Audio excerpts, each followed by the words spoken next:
Chapter 24, Beasts of the Underground, 2. Bangull. Chomp! Bangull opened her mouth wide and ate a large chunk of soil in one big bite. And there it was. Something black filled the space where the soil had been.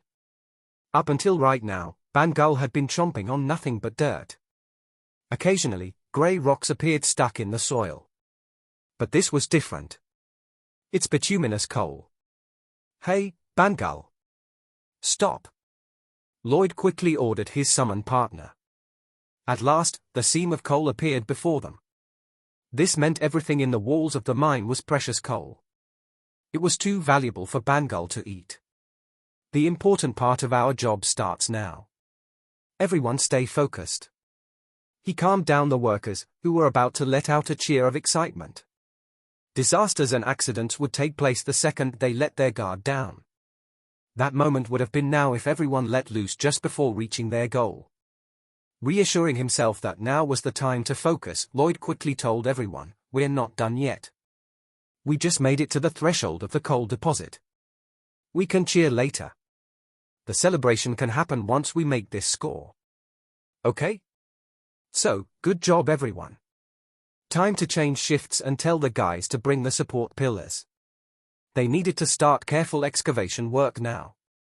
Lloyd sent out the exhausted workers and called in a fresh crew.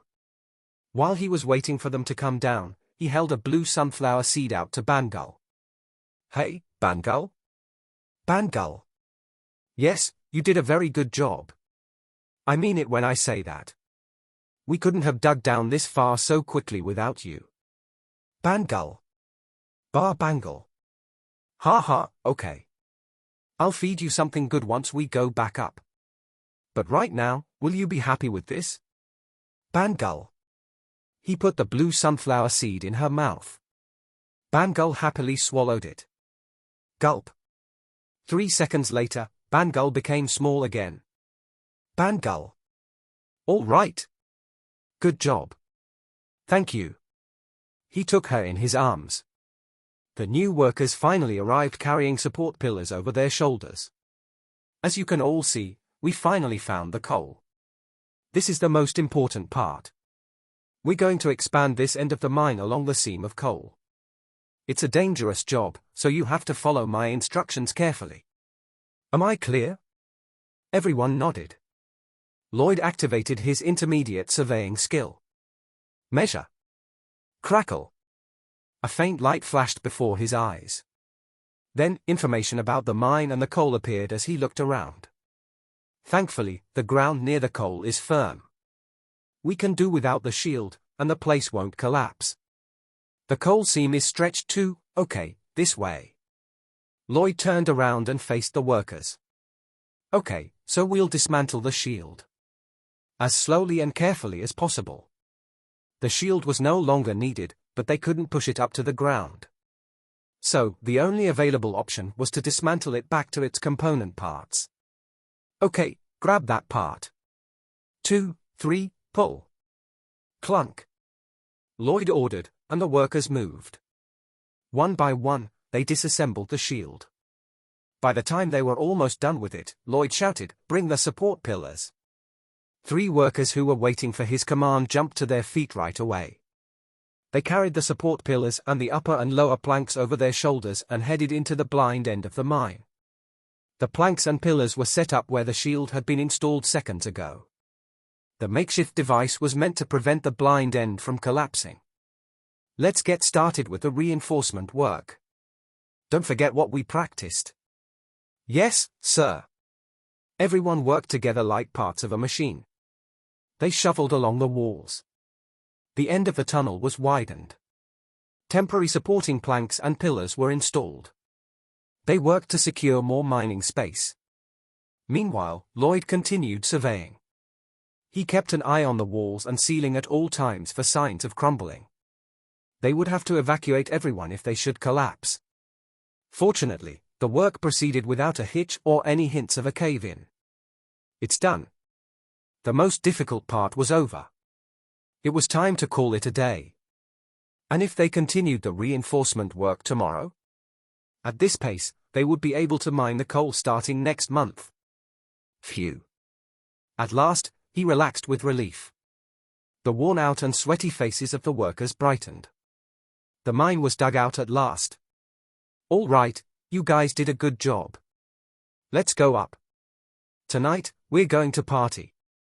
There will be meat, booze, and a hefty bonus. Work hard, play hard. That was Lloyd's motto. Such a principle was already known to the workers who had been with Lloyd for many months now. Whoa. It'll be a good bonus this time too, right? Where should I spend all that money? Wait for me, Rosalia. Your brother will pay for all your tuition. Digging the mine was more difficult than any other project.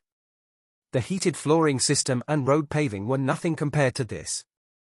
So that meant the bonus for this job would be larger. This put a big smile on everyone's faces. They sashayed around as they arranged the tools. Their hearts felt lighter as if they were already out of the mine. But, just at that happy moment, thud! There was a faint sound coming from the coal seam. Lloyd turned toward the source of the sound. What was that? Rocks falling? And then another thud. This time, the sound was louder. Lloyd looked down at the ground, but there were no fallen rocks. And the thudding noise came again from the other end of the coal seam. What is that? Something felt odd. He felt something was seriously wrong. No sound should have been coming from there. By reflex, Lloyd activated his survey skill. Measure. Crackle. He studied the coal deposit, and his eyes widened in surprise. What? Lloyd saw a cave about 10 feet away. It wasn't there before. The cave, which was about 6 feet wide, was getting bigger as he watched. What the? Is something collapsing? No. Nothing's sinking. Lloyd realized that something was burrowing a hole in his direction. Whatever it was digging fast. Whip! The mysterious burrower popped its head out. It was a gigantic ant. Its head was twice as big as a watermelon. Its elongated mandibles extended longer than a human arm. What? Ah! Lloyd fell down on his butt as he hurriedly backed away. Lucky that he did. Clack! The ant swooped ahead and snapped its mandibles shut right in front of Lloyd, so close that it almost touched his nose. Its mandibles, as sharp as a saw blades, glistened in the torchlight. If it bites me, it's taking an arm or leg off, or two, for sure. A chill ran down his spine. What is that? Why is there an ant here? Ack! Panic-stricken shouts erupted from the workers. They were terrified by the sudden appearance of the ant and the sheer size of it. It was as big as a wolf. They had no time to stop and think about that. Lloyd fumbled around on the ground, trying to grab anything that would help. He managed to grab his pure steel shovel. Lifting it up high, he swung it in the direction of the ant. Wham! The sharp head of the shovel dug into the side of the ant's head. Keek! The stricken ant shrieked. It shook its head in pain. A transparent fluid spurted out of its head and splattered all over Lloyd's face. The spray snapped him out of his trance. Everybody, run! He yelled out by instinct. The petrified workers rushed towards the entrance of the mine. Lloyd tried to get on his feet, but the ant didn't let him. Scree! Now, clearly pissed off by the attack, the ant hurtled toward Lloyd. Its mandibles opened again, aimed straight at Lloyd's neck. Lloyd was still rooted to the ground. Ah! Lloyd was desperate to avoid its counterstrike, but he was in no position to do so.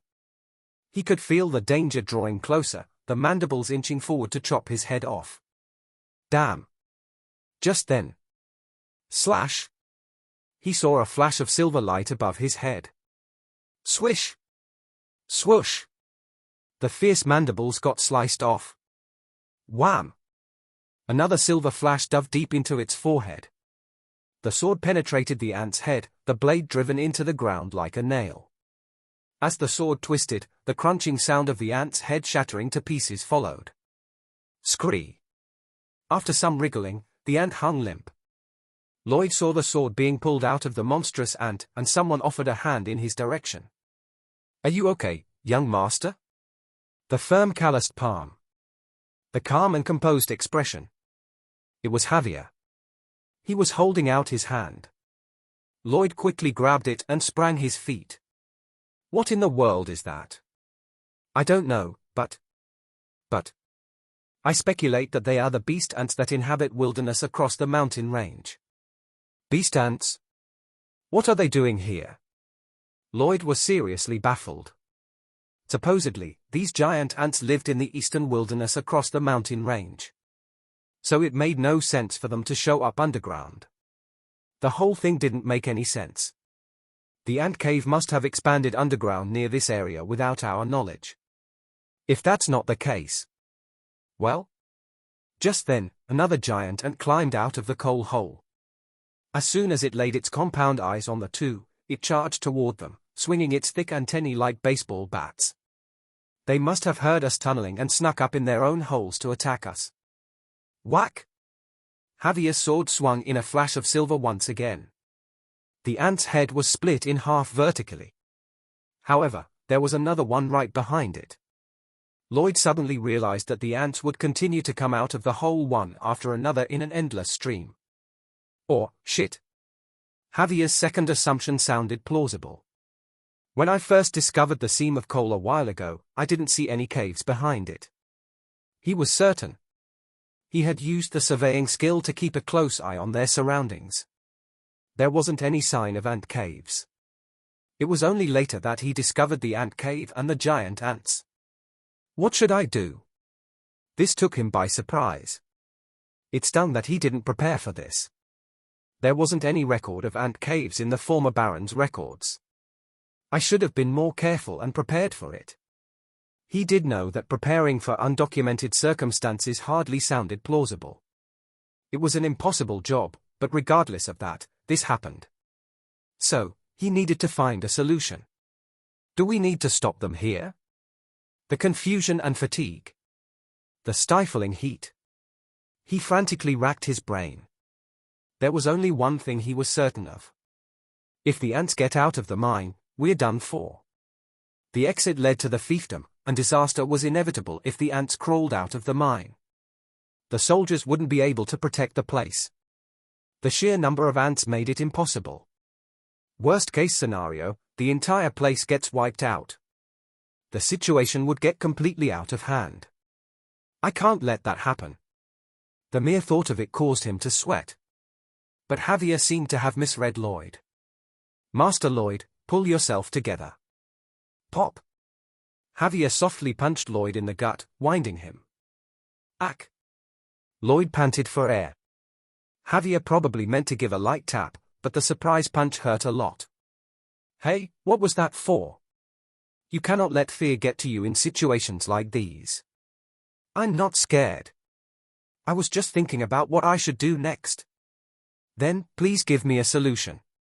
Swish! Crack! Even while Javier was fending off the army of ants, he was calmly responding to his young master. Javier wasn't out of breath in the slightest. Each time he swung, Javier either split or chopped off an ant's head. But his upper torso was thoroughly soaked in sweat. Having already removed his shirt, his sweaty muscles shone against the light. This is bad. Yes, it's Javier, but he still has his limits. Lloyd knew this by instinct. Javier was strong, of course. But the place they were stuck at was the blind end of the mine with crippling ventilation. Even Javier would eventually reach his limit as he fought endlessly with an army of angry ants. I need to come up with a solution while he's still holding up. How should I block the ants without leading them to the barony in the least damaging way possible? Should I just collapse the mine? No, that's impossible. The metal walls are too robust, and damaging the structure in one or two places would barely do anything. Besides, the ants dig way too fast even if I succeed in destroying the mine. Lloyd shook his head. One wrong move and everyone could get wiped out by the colony of giant ants. This won't work with a half-assed plan. I need something to firmly block the ants and get rid of them in one blow. Eh? Hold on. Then a solution hit him. Lloyd lifted his head. He looked at Javier, shouting, "Hey! Javier! Do you think you could break through them?" "Break through?" Swoosh! "I do not understand what you mean," Javier said as he sliced off a charging ant's antennae in one clean sweep. Lloyd shouted, "Of course, you know. Breaking through these ants and charging ahead. Can you do it? Charge through these ants?" "Yes." Javier turned to look at Lloyd. His face silently told him to stop spouting nonsense when he was busy enough fighting ants. This time, Lloyd shouted more nonchalantly, "I think it's the only way to save everyone and stop these ants." "Can't believe it?" "Or scared?" "Run away if you're scared." "Are you insinuating that I am scared?" "Of course. Such misunderstanding is not welcome." "So? Can you do it?" "Of course. But break through them?" "How far?" "Right into the ant's nest." "Wait, into it? Until the end?" "Yes." "Do you have a plan in mind?" "Sure thing. I've got a brilliant plan." "What? Can't trust me?" "No need to ask such an obvious question." "Hey! Really? Now's not the time. I pray that your brilliant method is not something insane." It appeared he made a resolution. Or it could be that he resigned and realized he had no other choice but to obey Lloyd. Crack! The grip around his sword tightened. His voice grew more menacing. "Make sure that you stay close behind me.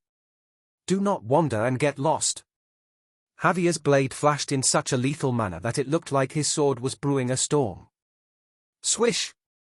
Slash! Slash! Lloyd admired the glimmering sword that danced in Javier's hands. 5 ants rushing towards them got sliced into pieces. Javier jumped in between them. His movement reminded Lloyd of a silvery beast. Lloyd ran after his knight with a torch and steel shovel in his hands. "Run! Don't stop!" In a split second, he entered the inner part of the ant nest, beyond the hole in the coal seam. Thankfully, the colony of ants didn't crawl up toward the entrance of the mine. Instead, they turned around and pursued the human intruders. Javier and Lloyd chopped down the ants that blocked their way. They ran without stopping into the ant nest. "Continue running down." Lloyd obsessively scanned the ant cave with his survey skill as he ran. "This is the only solution right now. I must give it a try no matter what." There was only one thing Lloyd was looking for: the methane gas layer deep in the ant cave.